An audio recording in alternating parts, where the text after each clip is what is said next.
Keely, and I'd love to welcome you to Let's Thrive and Shine. And I've got something wrong with my teeth today. Let's Thrive and Shine Beyond Belief.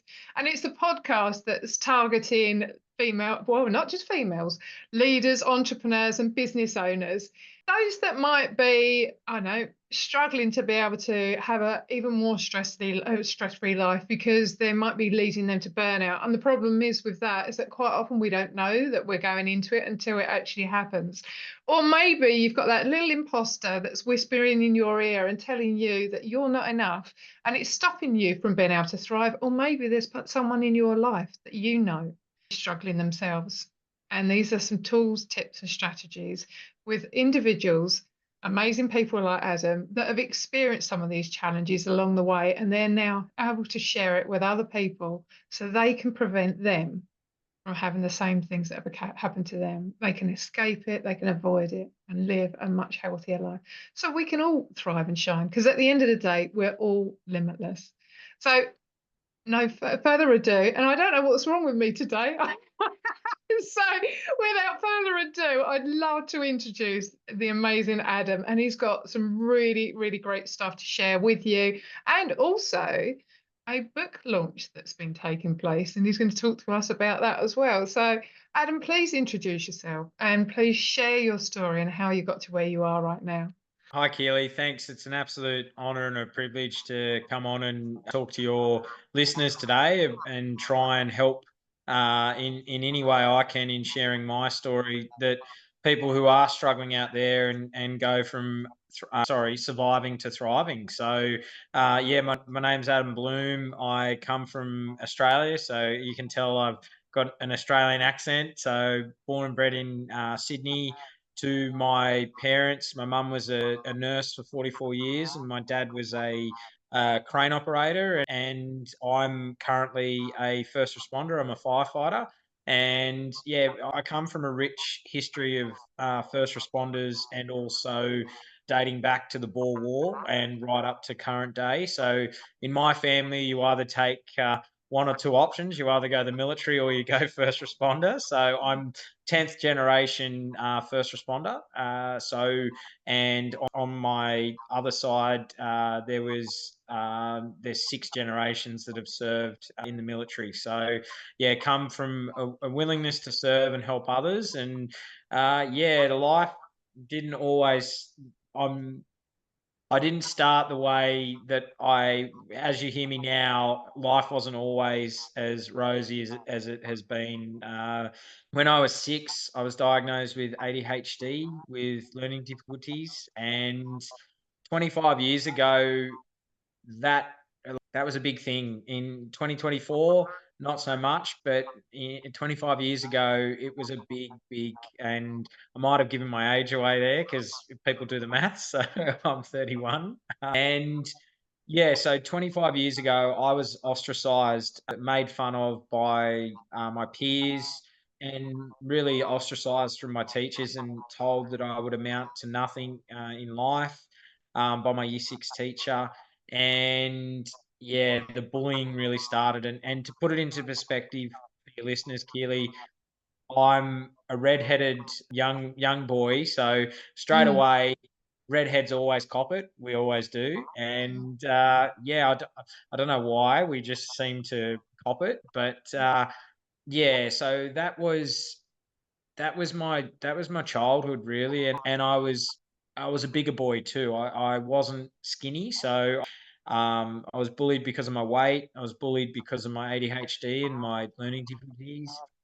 And life wasn't easy. And yeah, being told by your year 6 teacher that you'd amount to nothing in life, it plays on your mind. And you don't have the resilience tools that you have as an adult. And yeah, I was in a really my self-esteem was just getting slowly eroded away from all the bullying from the young age. And then moving into high school, that was happening more and more. Yeah. And do you know what I find so tragic about this whole story is that, our environment and what people say to other individuals has a massive impact on you and the way in which you behave. And when I talk about you, I don't mean you personally, I mean collectively. They scientifically proven, if you tell a whole classroom of people that your teacher, these guys are never going to succeed, that mindset is there. And they've proven that by saying that to someone, that at the end of the year their performance will be the lowest in the school. And then you could have the same classroom a year later, have a teacher come in and say, these ones are going to be, reaching the top of the level. And they do. Because if you treat someone in a certain way, the mindset gets programmed in that way. And it's just, well, it's, for me, it's an obscene thing anyway. And I don't agree with, I think you and I have spoken about it, is that the education system is screwed up and something needs Yep. to fundamentally changed.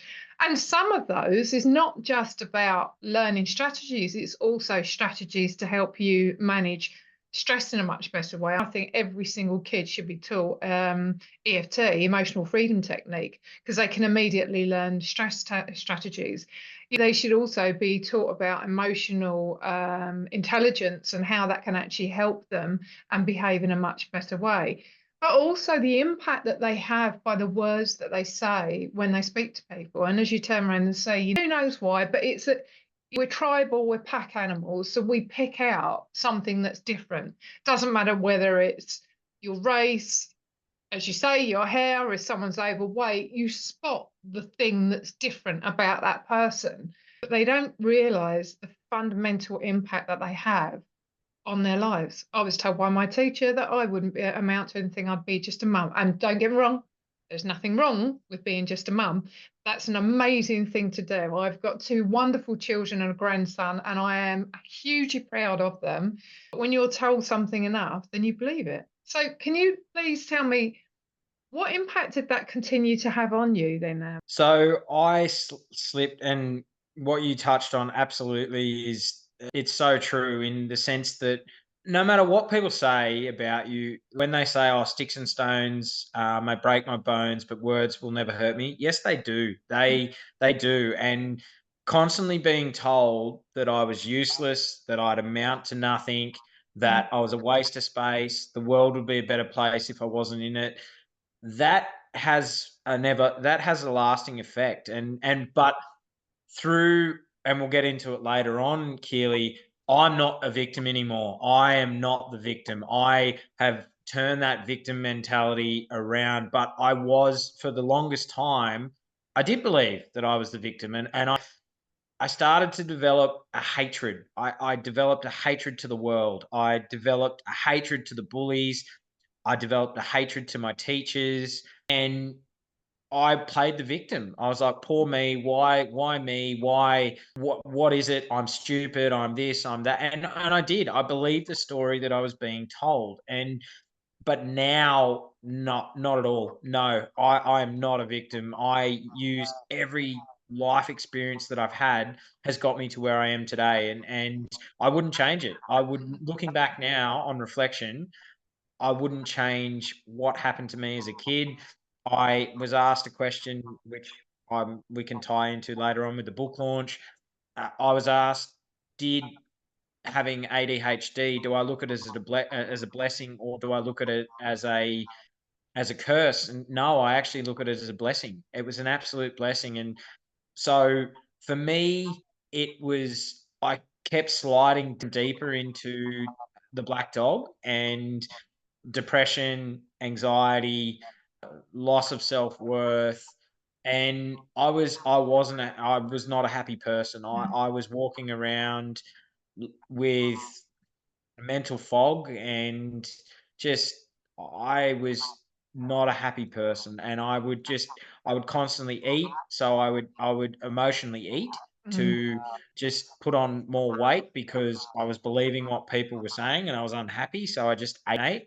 And then I realized, oh my God, yep, what have I done? And that continued into the workforce, and it was just a constant.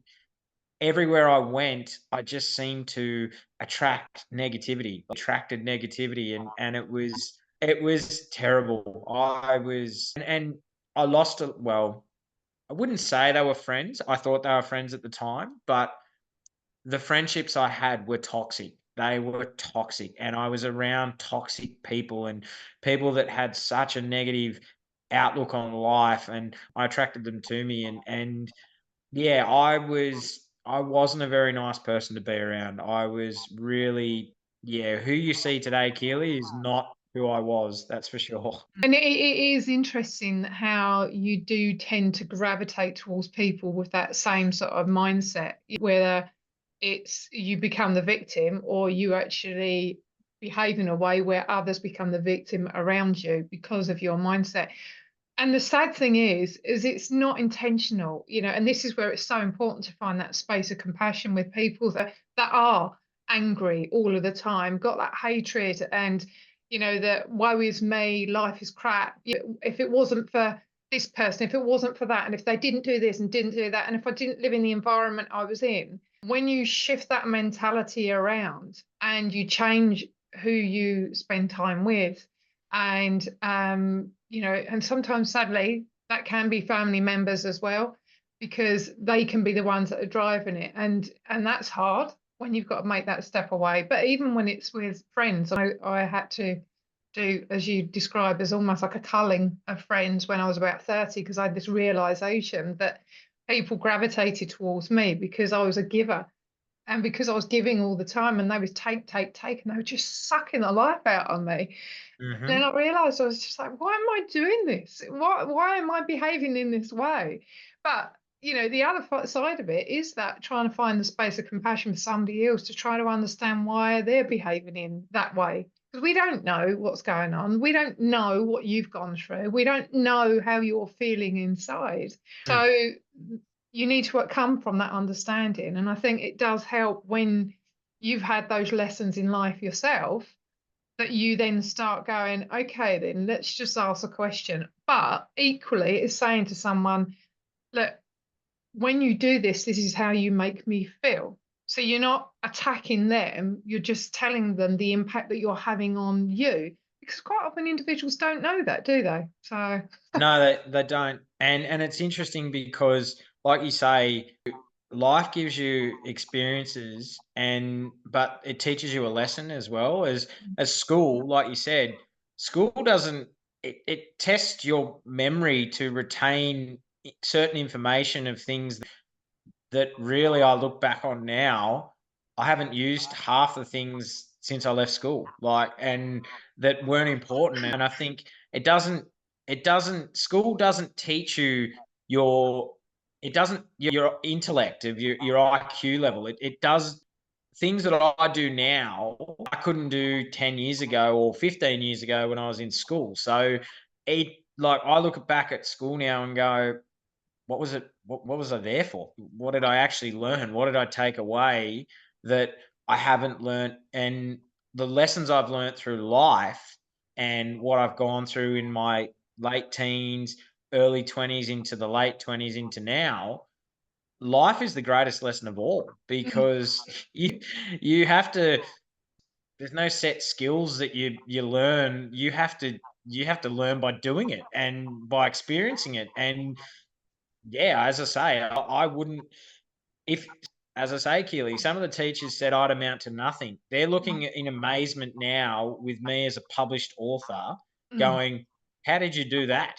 You barely passed Year 12 English. Like, how did you do this?" And for me, it comes down to, my answer is sheer will, determination, and staying focused, not giving up. And that's the thing, is once and always going back to the why. Why did I yeah, write this book? Was plain and simply to help people. And that's why I got the book published, because I always had my why, and that was it. And now they're looking at them, and a lot of them have actually got egg on their face now, Keely. They really do. And some of them reached out and have actually apologized for the way that they thought that I would not amount to what I've been able to do since leaving school. And I said to them, well, I'm glad I didn't listen to you, because yeah, if I had listened to you, who knows where I would have been. yeah. Yeah, and I think that's the thing, is the lessons that we have in life is the ones where we learn to grow. It's having that growth mindset.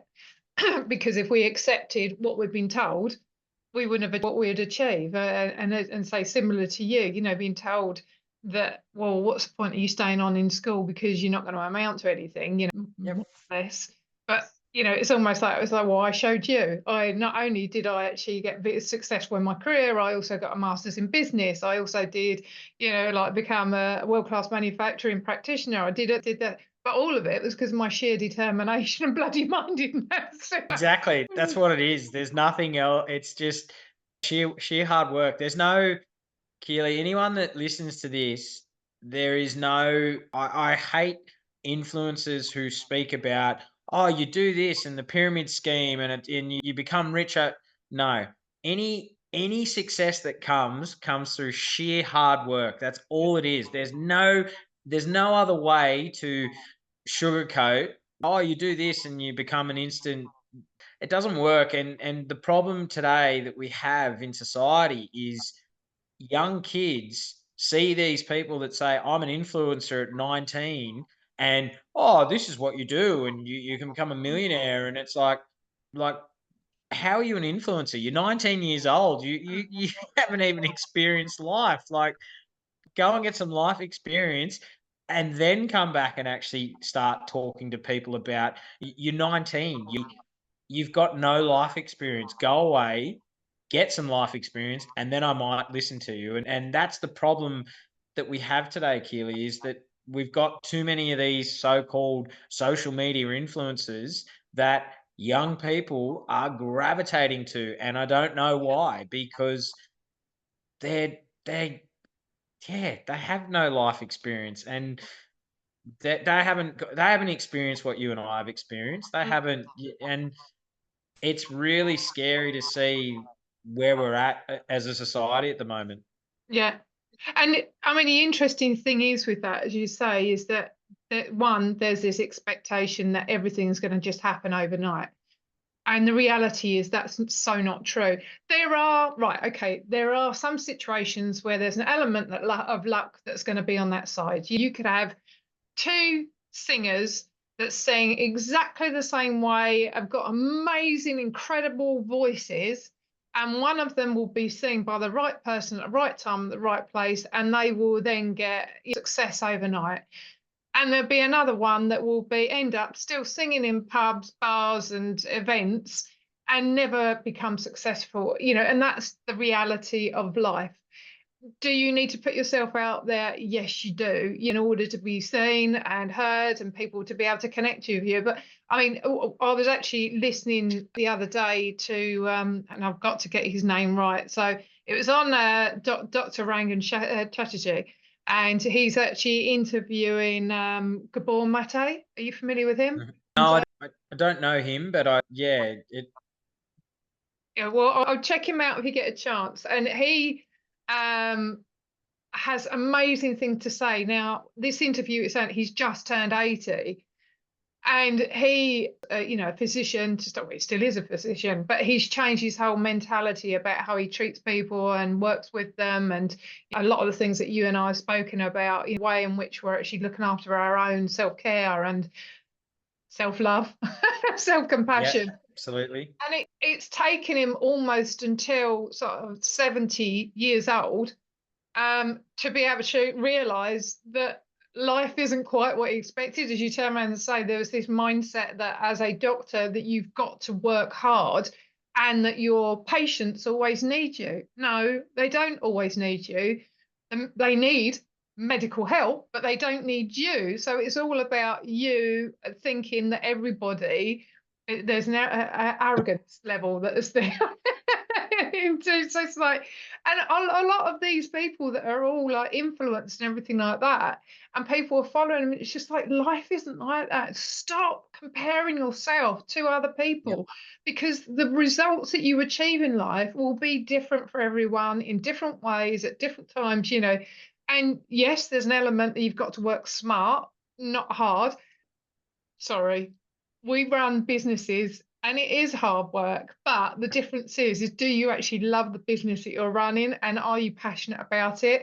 Are you following your purpose and your why and connecting with your heart feeling?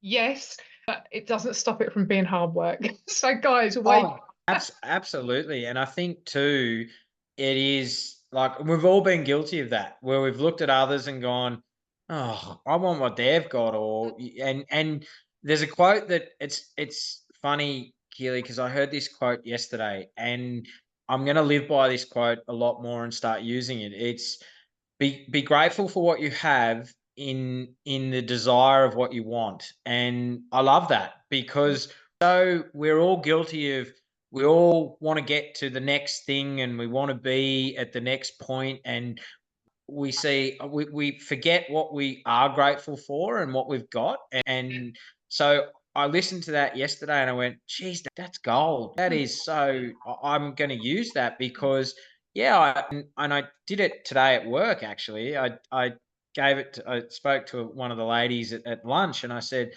how are you going? And she said, I'm fine. And I said, Mm, just fine. Okay, well, let's expand on that. Why are you just fine? And she said, well, I'm just fine. And I said, well, I'm going to flip that for you. And she goes, oh, okay, I'm listening. And I said, be grateful. Any day that you wake up is a grateful day mm, because I said, the alternative is you're not here. And I said, think of the people because we just had a massive, crazy, wild weather over the last on the weekend. We had 300 mil of rain drop, and people got flooded. Their houses got flooded, and I said, you could be one of those 300 mm, odd people that have now got nowhere to live.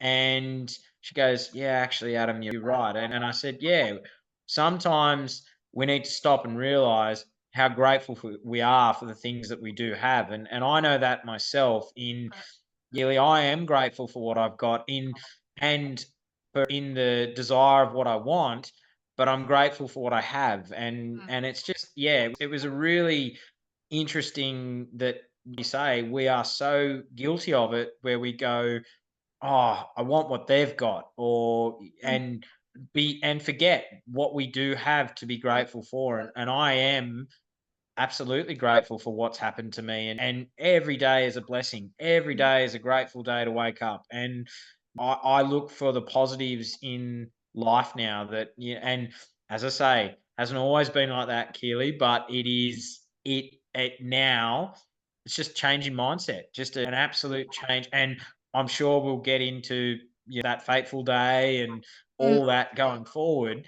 But yeah, just as I say to people, just be grateful for what you do have, and be grateful that you wake up and got out of bed today. Like it's just a blessing to get out of bed. Like because some people, we all hope that we're going to wake up the next day, and some don't. So you take every day as it could be your last day. That's how I live my mm. life now.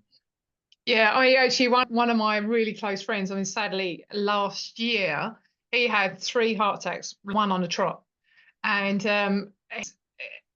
I mean, his whole ethos, what he teaches now, is about fear doesn't exist.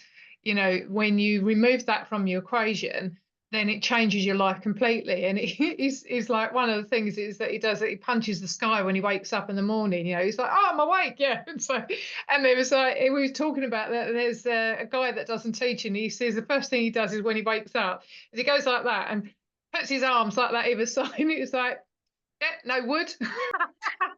So, and I just thought that's just fantastic because it's true. It's like, stop focusing on the lack, what you're lacking, and focus on what you have because there are some people that are absolutely begging for what you've actually got. And that's why it's so important to do. You have that grateful writing down what you've achieved or just being able to breathe air, have access to a glass of water. When you Mhm. think about other things that are going around you and you think of that mindset, you've come from a much better place. You're more energized, you're happier in life Yep. because you're not wanting all of the time. You're just focusing the here and now and enjoying the moment. And it makes such a difference. Because no one says, on their dying day, it's like, oh, great, I've got £1 billion in the bank account. Well, what freaking use is that? It doesn't make you. Well, But if you're surrounded by family and people that love you, that tells you something about you. Well, you think about it, Keely, too, is I've changed my whole view on the whole thing of money and materialistic things. For me now, it's all about love and growth and connection. And I want to look back on my deathbed many, many years into the future now, and I hope it's many, many decades down the road. I don't want 5 or 6 Adams standing around the bed going, "What if you did this? What if you did that? What if you Mm. did this? What if you did that?" And there's a famous I've seen a picture, and it's got a person walking, and then it's got a bike rider, and they're thinking, "God, I wish I had a bike." And Yeah. then the guy who's on the bike Yeah. wishes he had the car. And Mm. then all those things, we often get caught in the shiny stuff of going, "Well, we want $1 million." Well, we're all going to end up the same. We're all going to end in the same destination. We're Mm. all like, no matter what, we can't stop it. Like, it's going to happen. It's Mm. inevitable. You can't. No one's immortal. Mm. And I think that, yeah, just be grateful for waking up and say it takes a lot of hard work, Keely. And I said that to, and we'll get into with the lady later, but I haven't just got to this point and Mm. just it's just changed for me. There's been a lot of work that's gone Mm. into, and you and I have spoken before we jumped on the podcast, that yes, there's been a lot of work that has gone into where I am today. It hasn't just happened overnight. And yeah, it is. There's definitely, I think people get caught in the shiny stuff too much Mhm. and don't really appreciate. It's for me, like you as well, and I know, Keely, you're the same.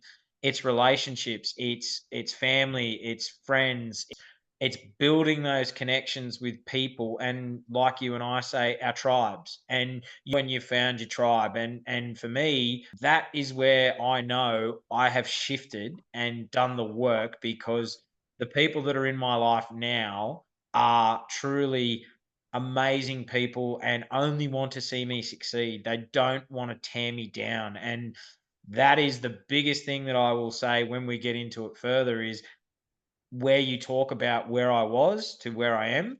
Yeah, Mm. polar opposites. Yeah.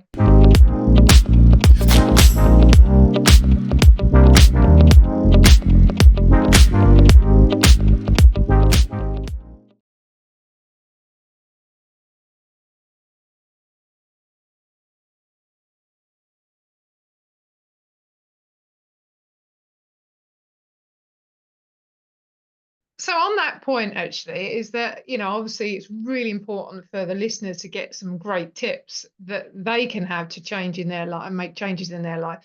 What 3 tips would you give to the listeners? So, as I said, find yourself, you've got to find a tribe. So, as I just mentioned, you've got to find a tribe. So, a tribe that will only encourage you. So positivity attracts positivity, Hmm. negativity attracts negativity. So find yourself a tribe that and people that want to see you succeed and only want to help make you grow into a better version of yourself. That's number 1. Number 2 is exercise. I cannot where I don't know where I would be without exercise. Keely, exercise has been a massive game changer for my mental health. It has just absolutely changed my life, and for the better. And I, to put it in perspective, I was 166 kilos. I've lost 66 kilos Hmm. in 5 years.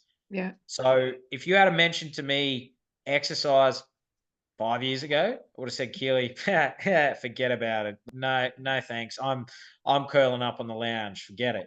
Mm. Now I cannot not exercise. I'm exercising 6 days a week. Like, Yeah. I love it. It's just part of my life. It has become such an unbelievable thing for me to really, like, I love running. I used to hate running. Now I love running. I love swimming. I love cycling. I did my first triathlon last year. Congratulations. So yeah, thank you. And if you had have said that to me, 5 years ago, I would have said, Keely, what drugs are you smoking? Can I have some too? Yeah. Yeah. Honestly, Uh, that's what it was like. And but now I love, so exercise. And the third one that there's a couple, I could list 5 or 6 for you, but the third one is journaling. journaling has changed my life. It Mm, is absolutely, and people said to me, "Journaling? What are you talking about journaling?" And I'm like, "No, the power in journaling to see where you were, because if you build it up, eventually it's got to get out. You've got to let it out. It's mm, got to get out of your body, and mm, so journaling has been amazing for me. And I look where I was 6 months ago, and I look back on, because I knew you and I were doing this podcast. So I look back where I was 6 months ago to where I am now. And 6 months ago, I lost a dear friend of mine. He tragically died in a motorbike accident. And I was in a very, very dark place again. And mm, I haven't been there for a long, long time. And the reason it hit me so hard, Keely, was because I was only talking to him on the phone 2 days before he died. mm, And he was actually going to come out to my book launch night. And he came to my 30th birthday. He lived in the USA, and he was now living over there with his wife. And yeah, he died. And it hit me so hard. And it just really affected me, and I looked back at where I was and just journaling every day, journaling the anger, being sad, mm, every or what the seven whaties of grief that we go through, and I was struggling, and journaling really helped. It got me out of that really bad slump, and if I hadn't have journaled, Keely, I actually don't know where I'd be. I'm not sure. I think I'd still be depressed, actually. Journaling really did help get me to where I am now. And I miss him every day. Of course I do. It's not that I don't care, but I dealt with his death in journaling. And that's the third step is, yeah. And look, Keely, what I use, and I say this to anyone whenever I give advice on what I've done, these are just some of the tools that I have in my toolkit that have helped me. They might not help you, but mm, you need to find what works for you. I meditate, I do visualization, gratefulness, gratitude work, I do ice baths. I love all of that stuff. That's me. I've found what works for me, but for some people, doing that stuff, some people don't like ice baths. They just don't like them. I love them. I love what they give me. I love what they do for me. Same as a cold shower. But some people don't like that. You find what works for you. And mm, that's the thing, Keely, is that my biggest tip is find what works for you. And some of the things I've mentioned, you might try them and go, actually, that was mm, beneficial, or it wasn't beneficial. mm. At least give it a go and find what works for you, because that's what's worked for me, and that's what's made me go from surviving to thriving in life. Yeah, yeah, yeah. And it's fantastic. The reason why I like this show is because you're hearing it from the perspective of different people, what hasn't worked for them, all those kind of things, because we're not a one size fits. I mean, it goes back to the education thing. The reason why education sits flaws because there isn't a one size fits all. And it goes the same on how you actually practice your own self-care, your self-love, and all those kind of things. I can't do ice baths because I've got nerve damage in my neck.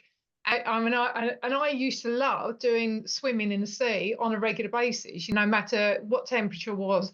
But I can't. I will swim in the sea once the temperature's gone up, but I can't now because the pain it causes is Mm. excruciating. Yeah. Would I like to be able to? Yes, because I know it does have some really fantastic benefits to it. But as you say, it doesn't necessarily work.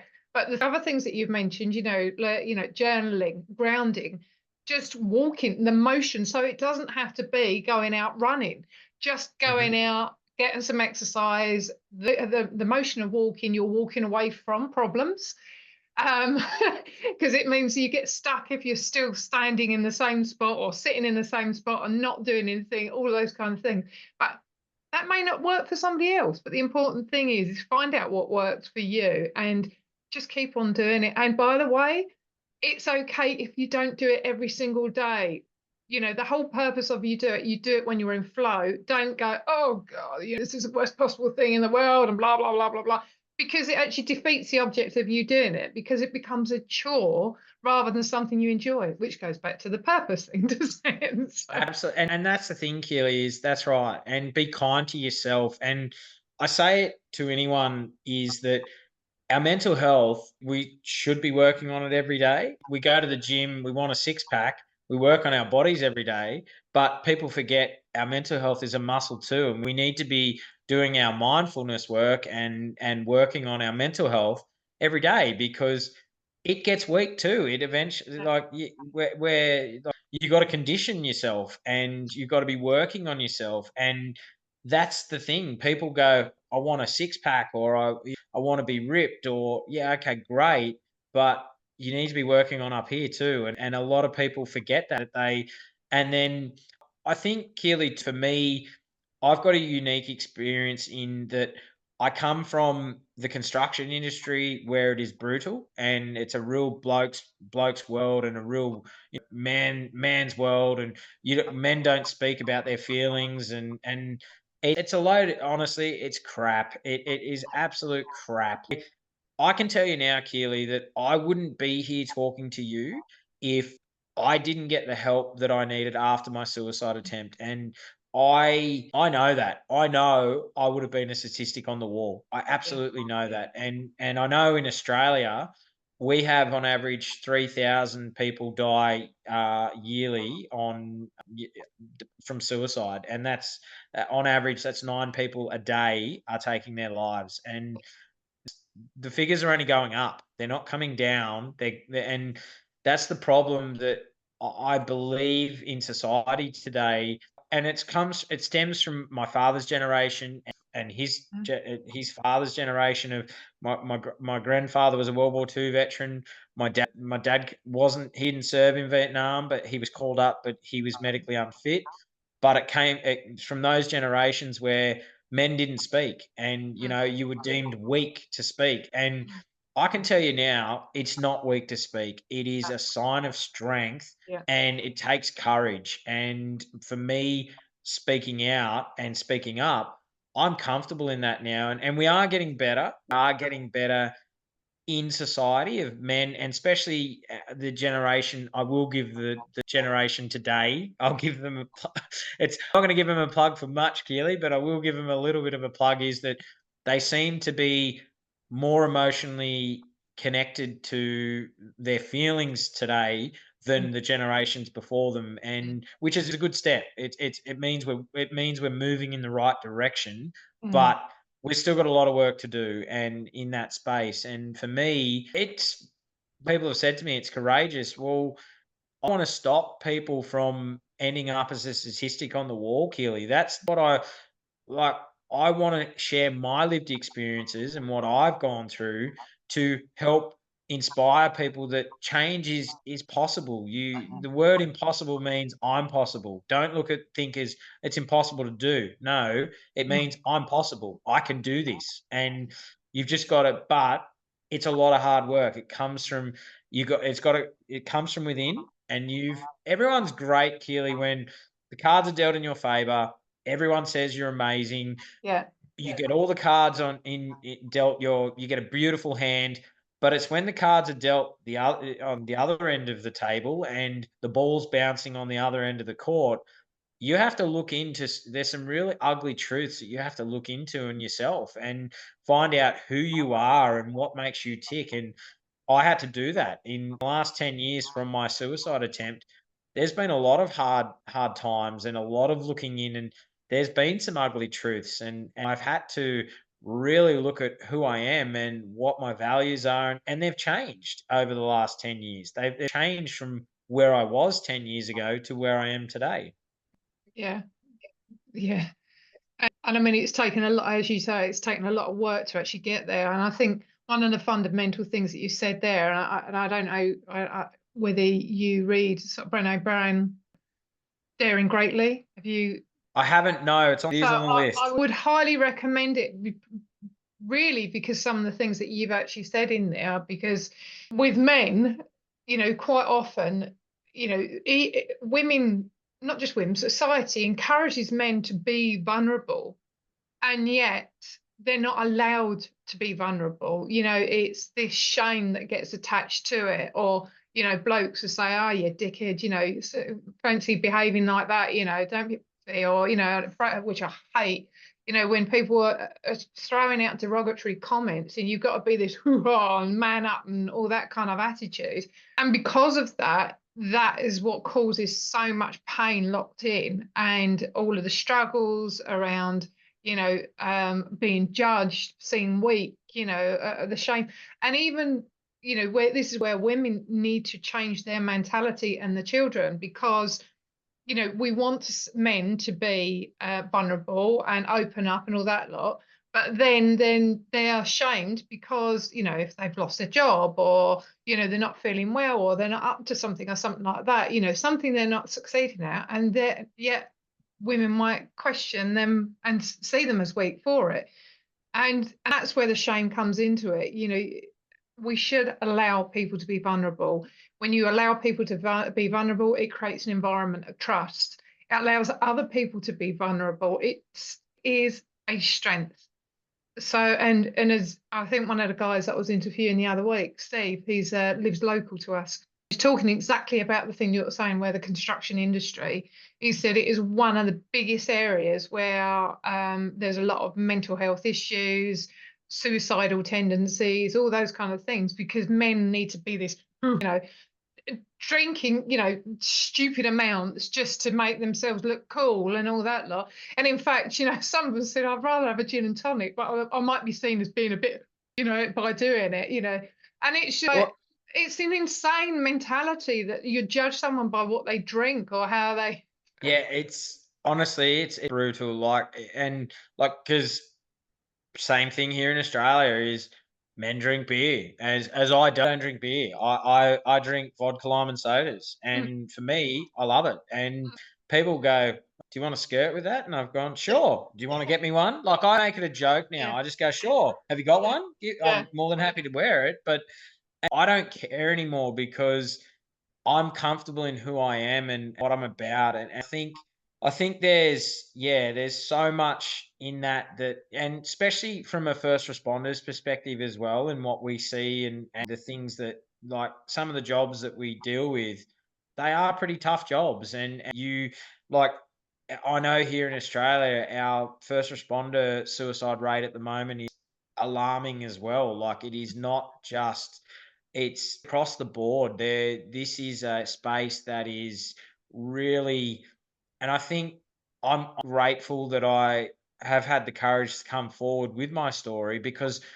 and there's no ego attached to this, but I know my story can save lives. And I know by sharing my story, people can take something away from what I've experienced. Because I can tell you now, Keely, there's people that have reached out to me that have bought the book and have said, "This is exactly how we felt, but we weren't brave enough to share it. And thank you for being so vulnerable and raw and honest and sharing your story, because what you've said is us and how we feel." And I can tell you a lot of the people that have reached out to me have been males. There's been females, but females have been touched from what I've said, but it's males that have reached out to me and said, "Thank you for sharing your story, mate." And it gives us the courage to say we're not okay, and we need some help too. And that's the thing that I want to break. There's still a stigma, and, like, I am proud, Keely, of that.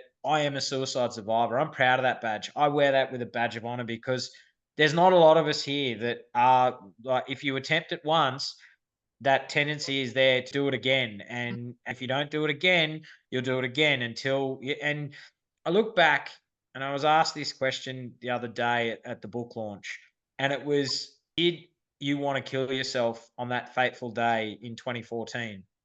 And the answer, Keely, is no. On reflection, 10 years on, no, I didn't. Yeah. I didn't want to kill myself. I wanted the pain to stop. That's Yeah. what I wanted to. I wanted the pain to stop, and the pain that I was feeling.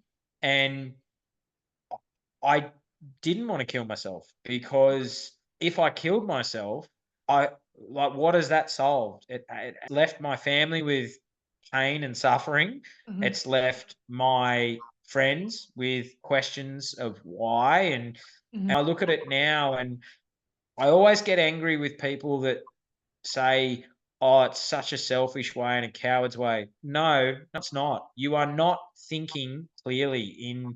There's a chemical imbalance that is going on in your head that and I can tell you that day is clear as day.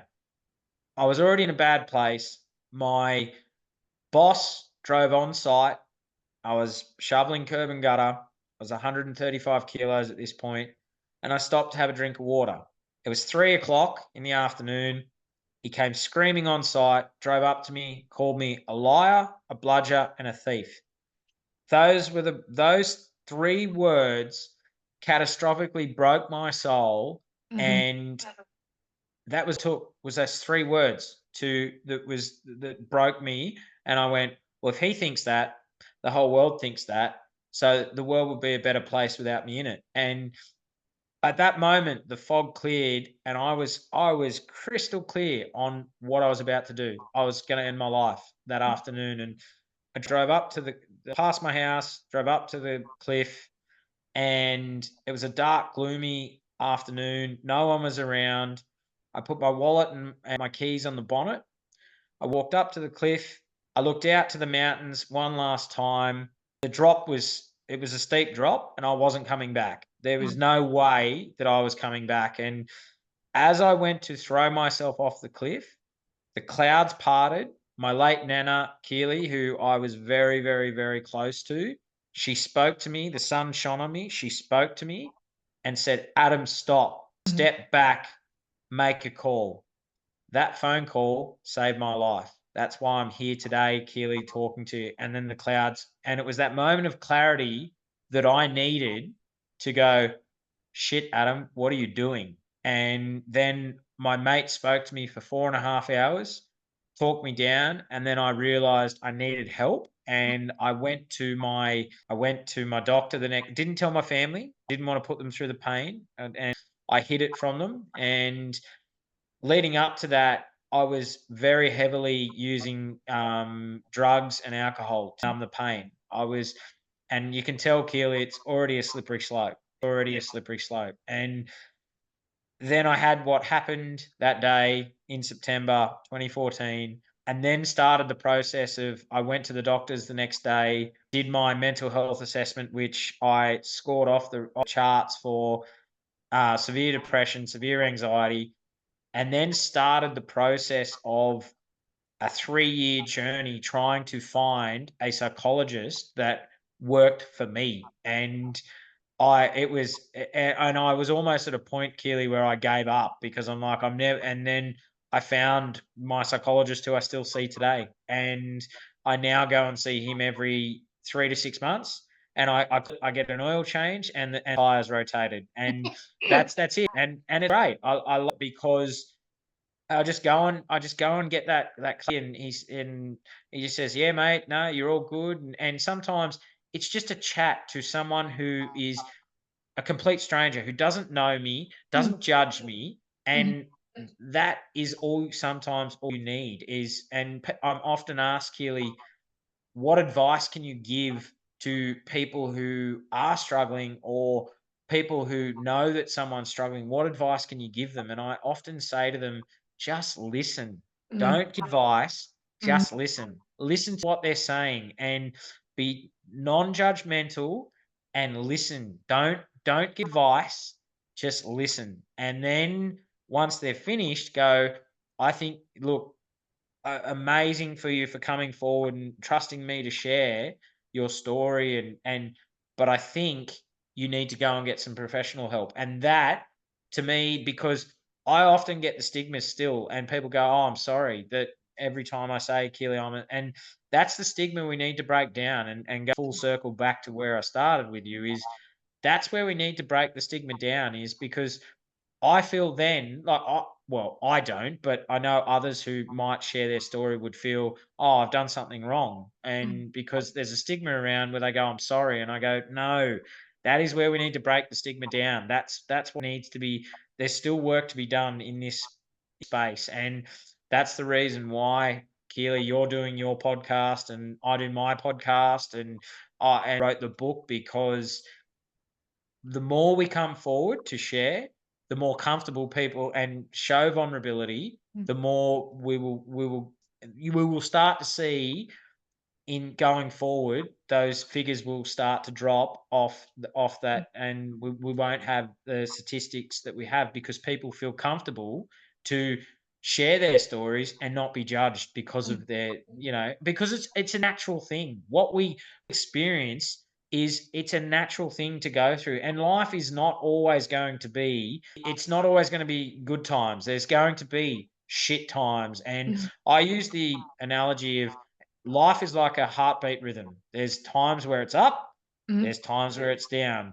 But the thing is, you write your good times and know that the good times you hold to them for as long as you can, and then you know that there's going to be down times. But and Keely, the work that you've done, and I know the work that I've done is those bad times, it is going to end. The good is going to come again, but you're just going to have to sit in a bit of shit for a little while, and then you'll come out of that shit and be good again. And that's life. That's what life is. It's not always unicorn and rainbows because it doesn't. No. I mean, first of all, thank you for sharing your story. I know when you told me about it the first time, and it was really, really impactful. And when you mention about your nana, which I think is like an incredible thing, and you just say there's going to be other individuals that are going, oh, what's he talking about? It's like woo woo and stuff like that.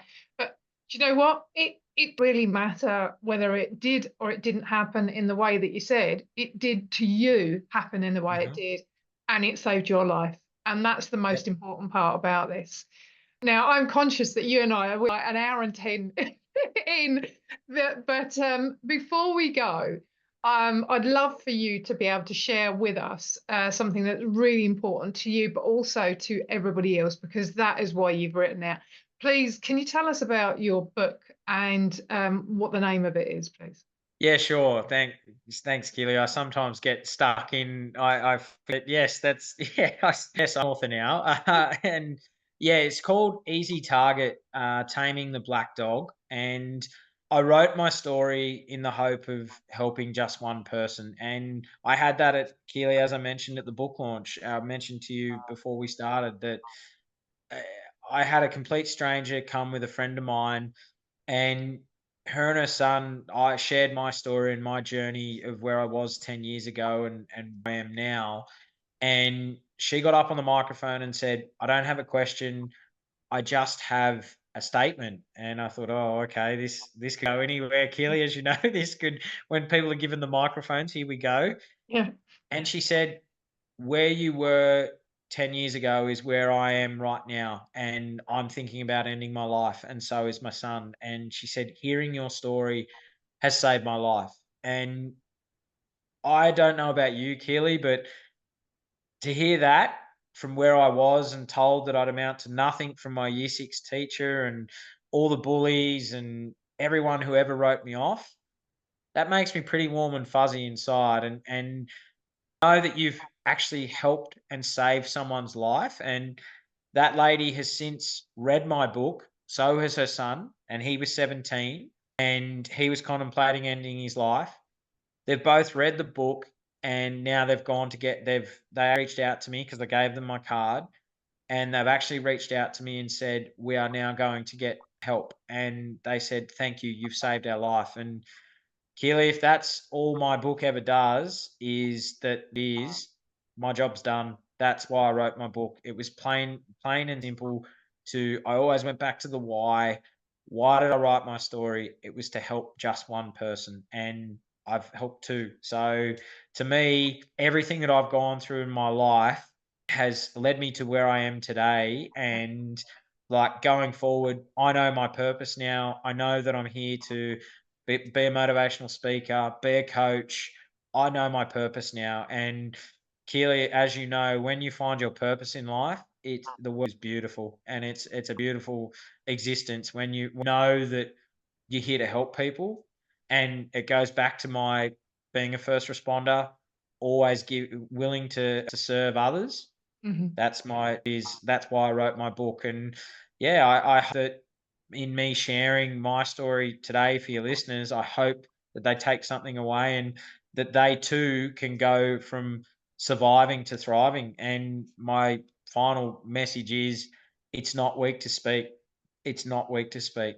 And anyone out there who is struggling, Keely, you are not alone. There is always someone willing to listen, and you don't have to make that.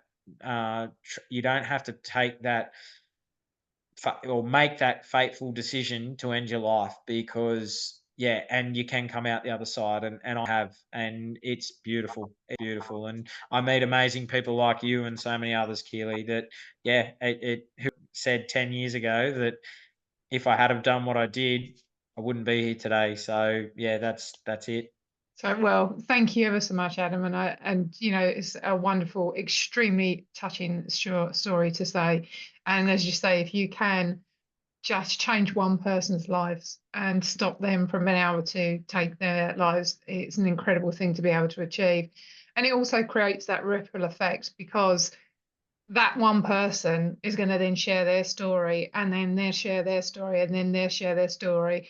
And the beautiful thing about that is that it makes people realize that there can be another way. And if there's anything that I can do from this show is be able to show others that there is another way. You don't have to be trapped in the cycle that you're in, that ultimately it's the way we respond to situations rather than react to situations, and taking that step back and realizing, do you know what? I have got family, I've got friends, I've got people around me, and I can talk to them. So please empower others to be able to ask you if everything is okay, and to be able to let them sit and listen to you. So please. Absolutely, and I'm the same, Keely, with my podcast that I do as well, True Blue Conversations. I talk to veterans, first responders, and inspirational people that the same thing as you, is that people hear these stories of people who overcome so much adversity and are now thriving in life. Yeah. I do the same thing as you, is that what it's about. It is plain and simply to help others. And Keely, you do an amazing job with what you do with your podcast. And I know that we just need more people in the world like you, and so many others that are willing to help. There's people in this world that are here to help others, and you and I are both those type of people, and so many others as well. And as I say, Keely, if people do want to get the book, it's available on Amazon or Booktopia. I don't know if you have Booktopia in Europe. I'm not sure. Well, I'm sure if we share the link. So what I'll be doing is I'll be sharing the link to all of your social media channels, and also for your book and everything like that, so people can reach out to you or be able to buy your book. I think it's going to be an amazing gift for anybody to have and to learn from. So I am so conscious of the time, because it's been just such a fantastic interview with you, because there's so much to be taken from this. But the important thing is, for anybody that's listening to this, if you've taken some really good advice and guidance, then please share it to other people. It is an important message to be able to share, particularly for guys out there that are struggling and feel that they can't be vulnerable. And if there's anything that we can do here to help others thrive and shine beyond belief, then please share this podcast with them. So anyway, once again, thank you ever so much, Adam. It's been an absolute pleasure, and quite emotional at sometimes, but in the most positive way. So thank you. No, thank you for the opportunity, Keely. I really appreciate it. And to all your listeners as well, thank you for listening to my story. And Keely, as I say, what you're doing is truly powerful and amazing work. So thank you once again for the opportunity. And you. So thank you as much. Cheers. Have a great day.